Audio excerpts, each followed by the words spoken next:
आता इकडे लक्ष द्या.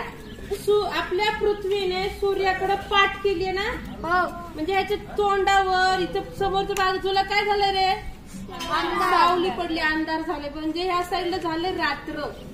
आता ही सूर्य अशी पृथ्वी पुन्हा फिरली, सूर्याकडे तोंड केलं. आता समोरच्या बाजूला काय झालं, उजेड झाला, ऊन आलं, म्हणजे काय झालं, दिवस झाला. याच्या पृथ्वीच्या मागच्या बाजूला काय होणार, मग रात्र होणार. आता ही पृथ्वी आहे ना आपली,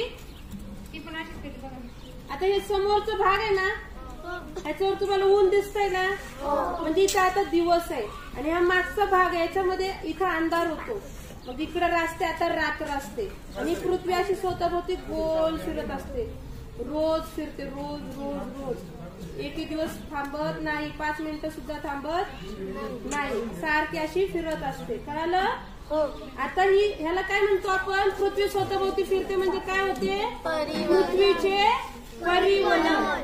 किती वेळ लागतो पृथ्वीला असं स्वतःभोवती एक चक्कर मारायला, 24 तास. किती वेळ, 24 तास, म्हणजे 1 दिवस लागतो पूर्ण स्वतःभोवती एक राऊंड मारायला. कळालं? आणि अशी सूर्य एकाच ठिकाणी थांबतो आणि पृथ्वी स्वतःभोवती अशी गोल गोल गोल गोल फिरते आणि सूर्याभोवती सुद्धा गोल फिरत असते. कशी पश्चिमेकडून पूर्वेकडे. काय भाऊ माग सर,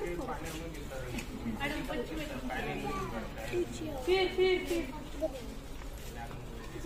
आणि ही क्रिया कंटिन्यू चालू असते, थांबत नाही. ये फिरत. आता आपल्या श्रेयसला 24 तास लागले.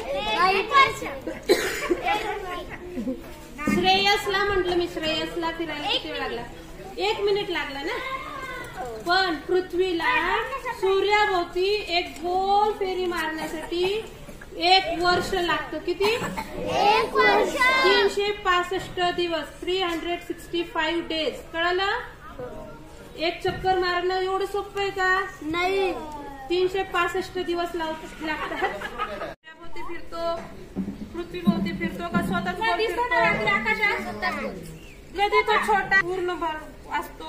पृथ्वी पण स्वतः गोल फिरत असते, माहिती ना तुम्हाला. त्याच्यामध्ये पण फिरत राहते. तू पण फिरत राहा. अरे तू फिर ना असं, हा तू फिरत राहा.